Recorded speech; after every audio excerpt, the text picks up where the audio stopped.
अब तक कितने केस हुए हैं, कितनी बार जेल हुई है, कितनी बार बेल हुई है? ये क्या हिसाब लगा रहे हो शेखरू? अरे ये हिसाब लगा रहा हूं कि लालू यादव जी को अब तक कितनी बार जेल हुई है, कितनी बार बेल हुई है और कितनी बार उन पर FIR हुई है। अब फिर से हो गई क्या? अरे हाँ गुरु, फिर से हो गई। आरोप है कि जब लालू जी रेल मंत्री थे तो उनके कार्यकाल के दौरान जो भर्तियां हुई थी उनमें बड़े घोटाले हुए। इसी आरोप के सिलसिले में लालू जी और उनके सगे संबंधियों के घर और दूसरे ठिकानों पर CBI की छापेमारी हुई है और FIR भी हो गई है।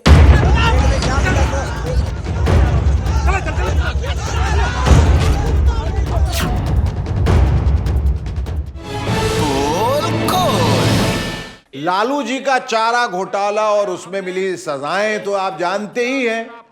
ये जो उन पर नई नई FIR हुई है, दरअसल ये तब के मामले को लेकर हुई है जब लालू जी केंद्र में रेल मंत्री थे 2004 से लेकर 2009 तक।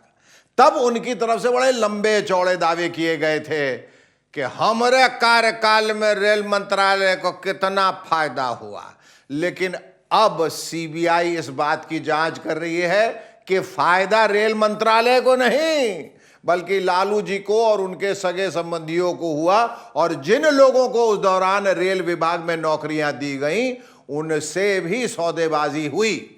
कहा जा रहा है कि नौकरी देने के बदले में जमीनें भी लिखवाई गईं, ऐसा कहा जा रहा है। जब लालू यादव रेल मंत्री थे तो उन्होंने रेलवे में ग्रुप डी की नौकरी के बदले दर्जनों लोगों से जमीन लिखवा लिया था। जमीन दे दो, मैं उसके बदले तुमको ग्रुप डी की नौकरी दूंगा। और जमीन कैसे लिखवाते थे? तो सीधे अपने नाम नहीं लिखवाते थे, तो किसी और के नाम लिखवा लिया और 5-6 वर्षों के बाद उस जमीन को गिफ्ट करवा लिया। इसी सिलसिले में पिछले दिनों CBI ने गोपालगंज, पटना और दिल्ली सहित कई जगहों पर छापेमारी की, जिस पर RJD के नेता BJP और केंद्र सरकार पर तमाम तरह के आरोप लगा रहे हैं। सुनिए वो क्या कह रहे हैं। हाल के दिनों में नेता प्रतिपक्ष ने बेरोजगारी से लेकर के जातिगत जनगणना की बात शुरू की। संवाद बिहार के बाकी दलों तक भी पहुंचा, साथ आने लगे। तो इतना डर क्या आपने फिर से एक बार एक मरी हुई चिड़िया को जिंदा करके फिर से उस तोते को आपने घर पे बिठा दिया? CBI को कुछ हाथ नहीं लगी है, बदतमीजी पर उतारू हो गया है। CBI के अधिकारी गाली गलौज की भाषा का इस्तेमाल करना शुरू कर दिए हैं। पूर्व मुख्यमंत्री श्रीमती राबड़ी देवी जी के साथ भीतर में जो और हमारे लोग हैं उनके साथ अभद्र व्यवहार कर रहे हैं। कानून को अपने दायरे में रह करके काम करने चाहिए। बीजेपी की तरफ से भी इन आरोपों के जवाब दिए गए। कहा गया कि जो छापेमारी हो रही है उससे पार्टी का कोई लेना देना नहीं है। देखिए, उनके ठिकानों पर CBI का रेड कोई नई बात है क्या? कई मामलों में सजा हो गई। आगे भी जो मामले हैं जो लंबित हैं तो उस पर कार्रवाई CBI अपना कर रही है। ये तो सहज कार्रवाई है। जो कार्रवाई CBI का रहती है तो CBI अपने समय के हिसाब से वो कार्रवाई करती है, तो उसी के हिसाब से ये भी कार्रवाई हो रही होगी। उससे BJP का कोई सरोकार नहीं। खैर, ये तो अब अदालत तय करेगी कि क्या हुआ क्या नहीं, भ्रष्टाचार हुआ या नहीं, नौकरी देने के मामले में सौदेबाजी हुई या नहीं। लेकिन RJD के कार्यकर्ताओं ने तो अभी से बोर्ड लगा दिया है जिसमें दिखाया गया है कि लालू जी झुकेंगे नहीं, पुष्पा की तरह। ये देखिए, ये बोर्ड राबड़ी देवी जी के घर के ठीक सामने लगा है।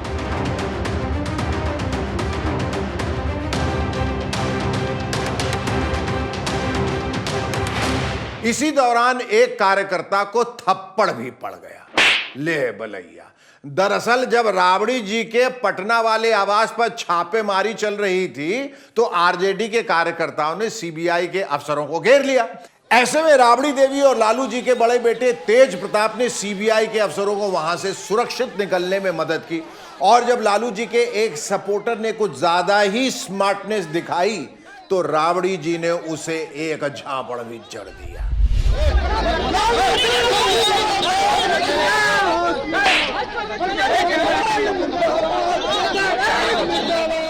ऐसा मुझे लगता है कि राबड़ी जी को भी वैसे ही शांत बने रहना चाहिए था जैसा कि तेज प्रताप जी बने रहे। तेज प्रताप जी का एक वीडियो वायरल हुआ है जिसमें वो मसाज कराते दिख रहे हैं। पता नहीं वो छापेमारी के दौरान मसाज करा रहे थे या फिर उसके बाद।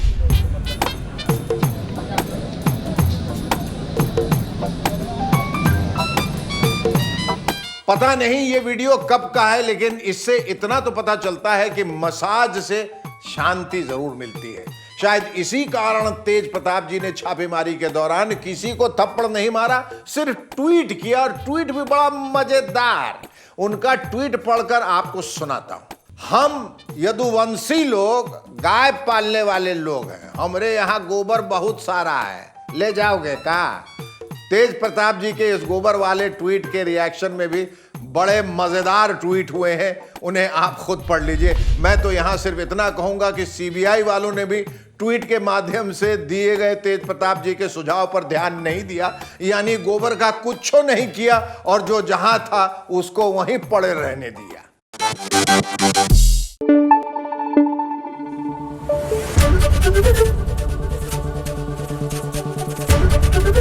एबीपी न्यूज आपको रखे आगे।